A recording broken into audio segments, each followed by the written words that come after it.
Shalom शालोम शालोम। प्रभु यीशु मसीह नासरी के नाम में पवित्र आत्मा के द्वारा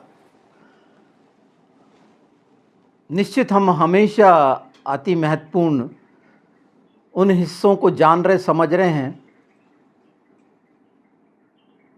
जो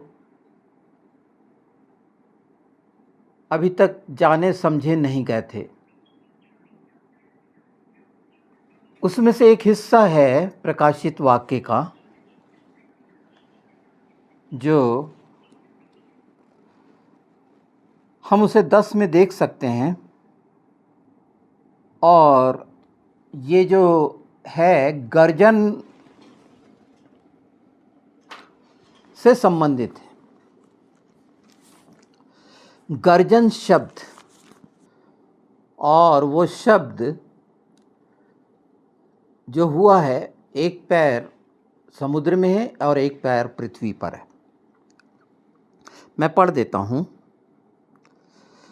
1 से। फिर मैंने एक और शक्तिशाली स्वर्गदूत को बादल ओढ़े हुए स्वर्ग से उतरते देखा। उसके सिर पर मेघधनुष था, उसका मुंह सूर्य के समान और उसके पांव आग के खंभे के समान थे। उसके हाथ में एक छोटी सी खुली हुई पुस्तक थी। उसने अपना दाहिना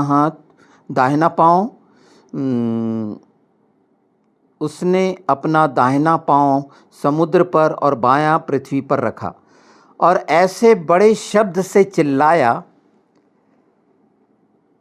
जैसा सिंह गरजता है। और जब वह चिल्लाया तो गर्जन के 7 शब्द सुनाई दिए। जब 7 गर्जन के शब्द सुनाई दे चुके तो मैं लिखने पर था, पर मैंने स्वर्ग से यह शब्द सुना, जो बातें गर्जन के उन 7 शब्दों से सुनी हैं उन्हें गुप्त रख और मत लिख। जिस स्वर्गदूत को मैंने समुद्र और पृथ्वी पर खड़े देखा था, उसने अपना दाहिना हाथ स्वर्ग की ओर उठाया, और जो युगानुयुग जीवता है, और जिसने स्वर्ग को और जो कुछ उसमें है, और पृथ्वी को और जो कुछ उसमें उस पर है, और समुद्र को और जो कुछ उसमें है सृजा, उसी की शपथ खाकर कहा, अब तो और देर ना होगी। ये हम जान रहे हैं। और गर्जन शब्द को हम, जबकि यहाँ पर बोल दिया गया है कि यूहन्ना समझ गया, वो 7 शब्द यूहन्ना ने इसीलिए तो लिखने के लिए तैयार हुआ, पर मना कर दिया गया। अभी हम उसके आगे नहीं जाएंगे कि वो जो किताब, खुली किताब थी, वो खाया और कैसे मुंह में मीठी और पेट में कड़वी लगी। जो बात रख दी गई है कि इसे बंद कर दे, सील लगा दे, इसे मत लिख, हम जानने की कोशिश करते रहे हैं। ये हमारी इच्छा है ना, जानने की। और परमेश्वर भी जानता है कि हम जानें, और हमेशा परमेश्वर ने इन्हीं बातों को कि हम इसको जानें, और इसीलिए वादा है कि वो कुछ भी गुप्त नहीं रखता, कुछ भी नहीं छिपाता। तो गर्जन शब्द असाधारण है। जब हम धीरे धीरे इसे जानते जाएंगे तो हमें यह समझ में आ जाएगा कि आत्मा की रीति से, पवित्र आत्मा के द्वारा ये बातें स्पष्ट हैं, साफ हैं। तो हम शुरू करते हैं गर्जन के पुत्र से। ध्यान दीजिए कि हमें जानना है। तो गर्जन के पुत्र बाइबल में दिया गया है। प्रभु यीशु ने जब्दी का पुत्र याकूब और यूहन्ना, और यूहन्ना का नाम जो रखा गया उस समय बोआ नरीगस, गर्जन का पुत्र क्यों नाम दिया गया? गड़गड़ाहट। गर्जन जो हम सुनते हैं जब मूसा होरेब पर और वो 70 जिन्होंने इनकार कर दिया था कि तू ही हमसे बात कर, वो गड़गड़ाहट, वो गर्जन तो सिर्फ ये इसी को दिखाता है।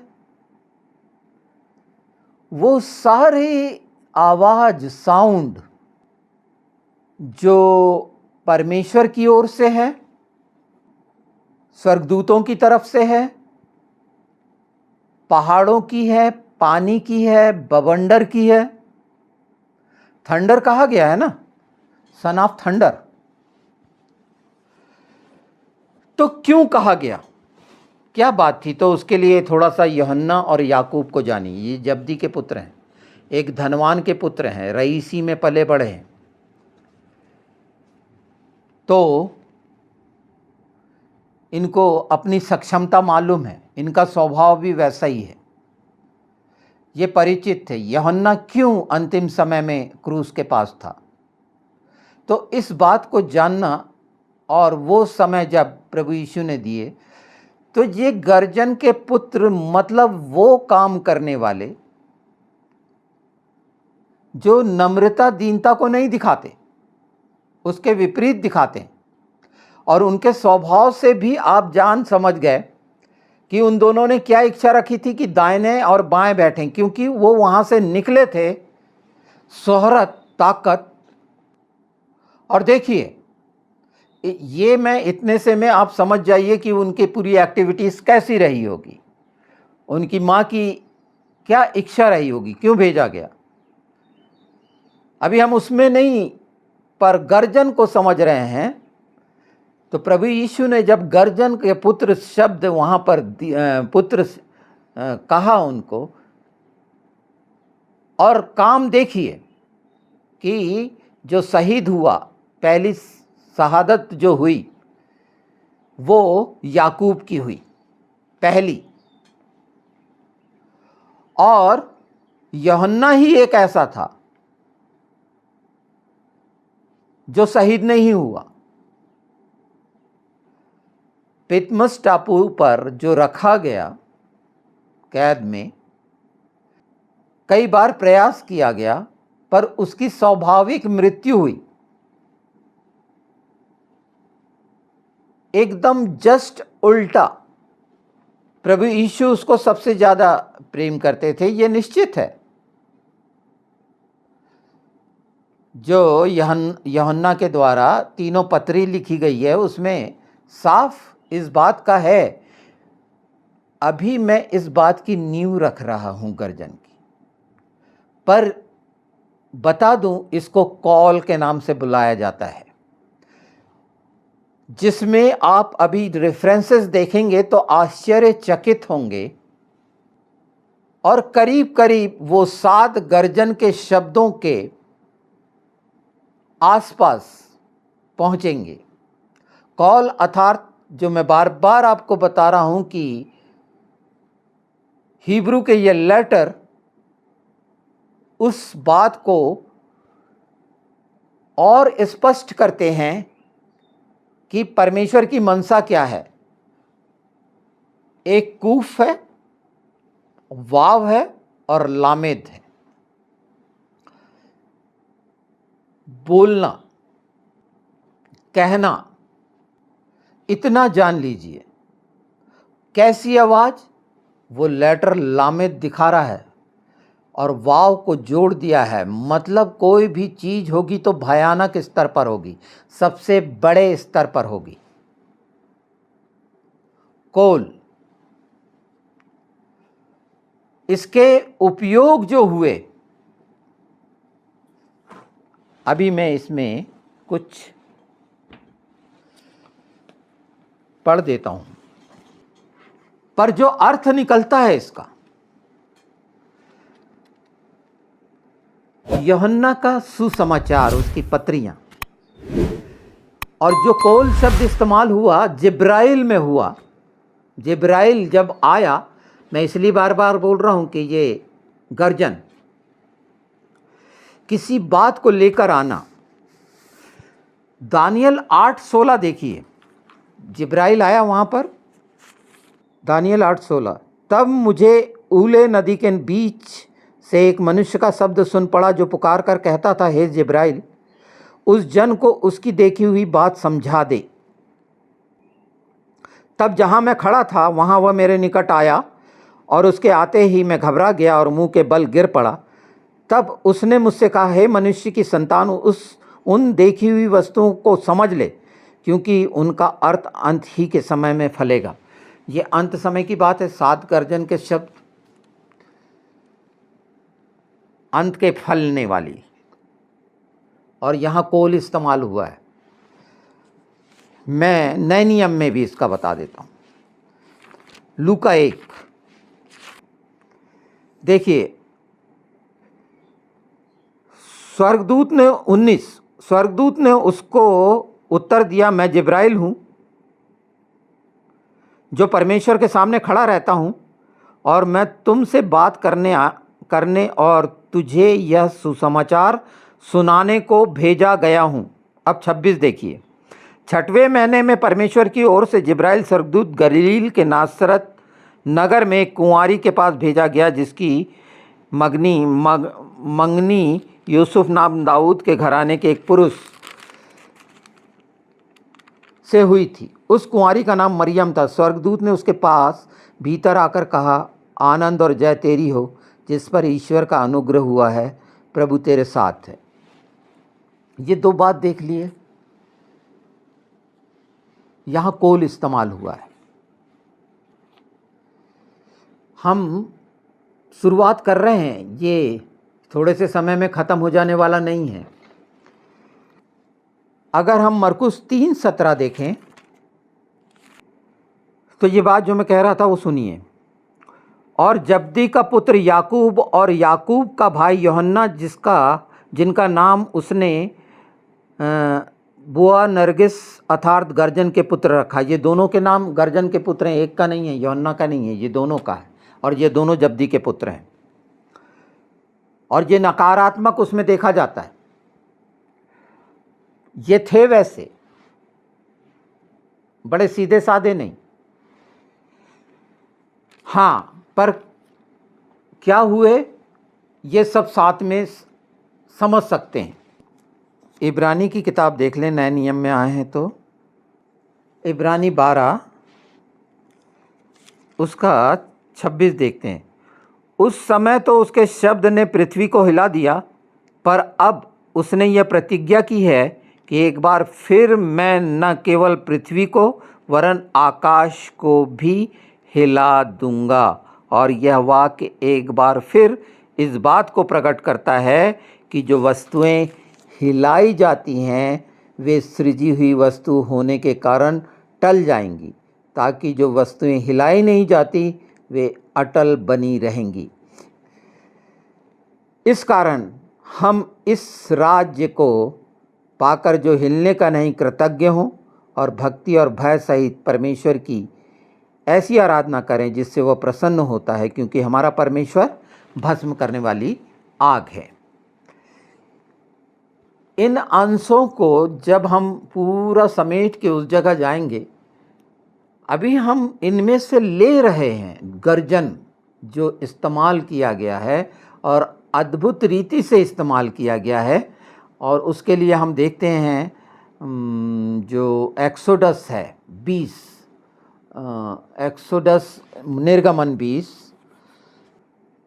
हाँ देखिए 18 से, सब लोग गर्जन और बिजली और नरसिंगे के शब्द सुनते और धुआं उठते हुए पर्वत को देखते रहे, और देखकर कांपकर दूर खड़े हो गए, और वे मूसा से कहने लगे, तू ही हमसे बात कर, तब तो हम सुन सकेंगे, परंतु परमेश्वर हमसे बात न करे, ऐसा न हो कि हम मर जाएं। ये हुई शुरुआत उस बात की। अब हम एक जगह और आते हैं जो नए नियम में है, नई वाचा में है, यूहन्ना 12। 28 से, हे पिता अपने नाम की महिमा कर। तब यह आकाशवाणी हुई, मैंने उसकी महिमा की है और फिर भी करूँगा। तब जो लोग खड़े हुए सुन रहे थे उन्होंने कहा कि बादल गरजा। दूसरों ने कहा कोई स्वर्गदूत उनसे बोला।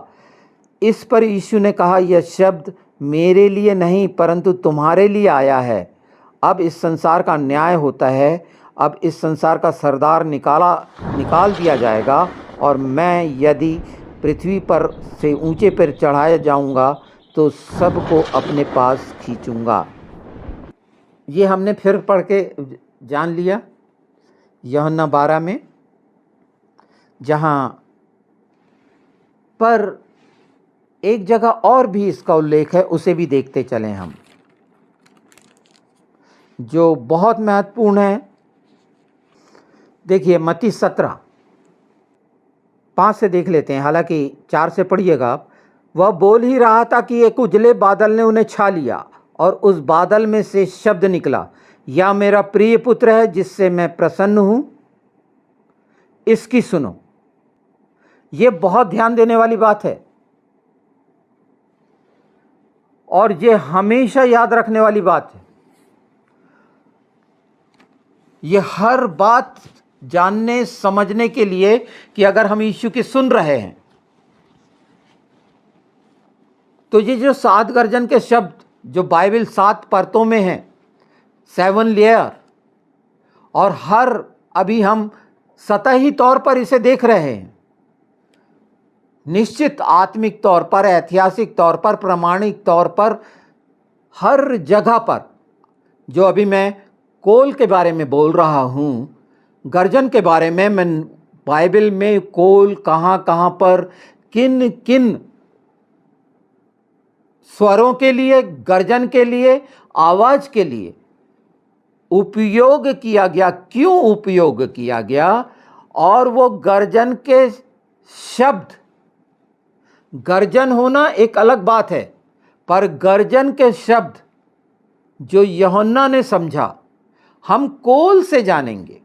ये यहाँ जो कोल दिया गया, ये जो गर्जन हुई, घोषणा हुई सुसमाचार की, जो हमने पहले 2 देखे, दानियल में और लूका में, पहले में। जब इसमें हम और आगे जाते जाएंगे, आप नोट कर लीजिए और इसे पढ़ना, क्योंकि हम इसको इसके बाद एक तैयारी करें गर्जन के लिए, क्योंकि वो गर्जन के 7 शब्द अद्भुत हैं। रेवलेशन 22:10 देखेंगे, यशायाह 60:22, रेवलेशन 10:7। इसे तो हमें देखना ही है। तो दाएं बाएं का समझ लिए, यूहन्ना और याकूब। विशेष था, यरूशलेम की सेवकाई का मुखिया था याकूब ना। यूहन्ना या खनान मतलब याह का अनुग्रह। यहाँ याकूब को जेम्स बोला गया है, पर अगर याकूब को वहाँ पर देखें, जो इज़राइल हुआ वो जैकब है। तो ये इसके मतलब हैं, इनके नाम रखे प्रभु यीशु ने, बोअनरीगस। हम इसे भी अगले में देखेंगे। पर 60 जो कहा गया है, यशायाह देखिए 60, उसका 22 देखिए, छोटे से छोटा 1000 हो जाएगा और सबसे दुर्बल एक सामर्थी जाति बन जाएगा। मैं यहोवा हूँ, ठीक समय पर यह सब कुछ शीघ्रता से पूरा करूँगा। यहाँ भी कोल इस्तेमाल हुआ। हो सकेगा, क्योंकि ये बहुत लंबा विषय है, 7 गर्जन का शब्द क्या है, वो गर्जन के 7 शब्द क्या हैं। तो 7 परमेश्वर ने जो अपनी योजनाएं रखी, 7 मवेदिन रखे, अपने पर्व रखे, पूरा हुआ 4, 3 पूरे होने हैं, अपने समय पर पूरा होगा। पवित्र आत्मा के द्वारा इस रीति से हम परमेश्वर के वचन को जो पहले से नामों में रख दिए गए हैं, अगर हम उनको महत्व देखकर ये जानना चाहेंगे तो 7 गर्जन के शब्द को हम लगातार उन अंतिम समय में यीशु के नाम में जो खोलने का ठहराया गया है, प्रकट करने का ठहराया गया है, ये वचन की प्रतिज्ञा है कि पृथ्वी पे जो खोलोगे स्वर्ग से खुलेगा। कब? जब इस सच्चाई के साथ पिता पुत्र पवित्र आत्मा के साथ अर्थात वचन के साथ, प्रकाश के साथ, सच्चाई के साथ हम लगातार जाएंगे तो ये बातें सिर्फ ज्ञान की नहीं रहेंगी, बढ़ाने के लिए ये बातें आपको अंदर तक विवश कर देंगी कि नहीं, अब समय आ गया है। जितने साफ साफ खुलासे जो अभी तक छिपे हुए थे, हम देख सुन और समझ रहे हैं, हमारी आत्मा देख सुन और समझ रही है, और ये आपके बदलाव की शुरुआत होगी और छुटकारे की शुरुआत होगी उन सब बातों से जहां अपने आप को आप निर्बल देखते हैं। ये सब बातें पूरी होने के लिए हैं और ये बहुत जटिल, बहुत कठिन विषय जरूर है, पर पवित्र आत्मा के साथ, वो समझ के साथ ये बातें इतनी स्पष्ट साफ साफ हम इसको दोबारा रिपीट करते हुए कि ये हमारे पूरे इसको हम पचा सकें और उस अर्थ को भी जान सकें। क्यों पिता ने बोला ये मेरा प्रिय पुत्र है, इसकी सुनो। जब हम इसको हिब्रू में करके देखेंगे तो इसके बहुत गहरे हिस्से हमारे सामने आ जाएंगे और वहाँ पर भी बादल गरजा शब्द समझ में नहीं आए। जो बात कर रहा था पौलुस सुन रहा था, दूसरे नहीं सुन पाए। प्रकाश देखे पर शब्द नहीं सुन पाए। शब्द को, जो शब्द है अर्थात यीशु, वही प्रकट करेगा, वही योग्य है इन मोहरों को खोलने के लिए। और ये अंतिम समय में निश्चित पर पूरी तैयारी से, जब तक हम गर्जन के पुत्रों की पूरी कि उनके कार्यों को, उन्हें रखा जाना और उनका अंतिम समयों का अच्छे से हमारे समझ में नहीं आएगा तो वो गर्जन के पुत्र नाम क्यों रखे गए। और गर्जन शब्द हर एक ने इस्तेमाल किया है, ये शब्द का हर एक किताब में इस्तेमाल हुआ है, वो मैं बताऊंगा। और जब तक इतना पढ़ के ये सारी सच्चाइयों का, और अगर हिब्रू में इनको टैली करना है तो बिल्कुल करिए और इसको और अच्छे तरीके से अंदर जाके समझिए। ये शुरुआत थी, हाँ, जब हमने कर दी है तो पवित्र आत्मा हमको अंतिम उस जगह तक ले चलेंगे जहाँ तक पिता पुत्र पवित्र आत्मा चाहते हैं कि हम जानें। और वो जगह है कि पूरी तरह से वो हमको निश्चिंत, संतुष्ट कर देना चाहते हैं, किसी बात से भयभीत ना हो। हर एक स्थिति में पिता पुत्र पवित्र आत्मा हमें हमेशा अपने अनुग्रह के तहत रखें, अपनी धार्मिकता में रखें। और रक्षा हो रही है जिसमें सब कुछ निहित है, उसके एक छोटे से हिस्से को हमने राइटसनेस को जाना है, वो धार्मिकता को, सीधक को, और वो यादा को भी जाना है, धन्यवाद की भेंट को। अब हम लगातार इन चीज़ों के साथ जो वचन हैं और जो प्रभु यीशु ने ठहराए हैं, उनके आदेश हैं, उनको करने में हम पवित्र आत्मा के द्वारा सक्षम होंगे। तो ये पहला भाग है, समझ लीजिए। और इसके धीरे धीरे, क्योंकि जब ये छोटा सा विषय नहीं है कि इतना आसानी से, और आप पूरी रीति से आत्मा में ये जान जाएं तो बहुत सारी चीज़ों के जो भ्रम जाल हैं वो टूटेंगे और पवित्र आत्मा का आग का अभिषेक आपको योग्य करेगा स्वयं भी बचेंगे और बचाने वाले भी बनेंगे, यीशु मसीह नासरी के नाम में। जल्दी मिलते हैं।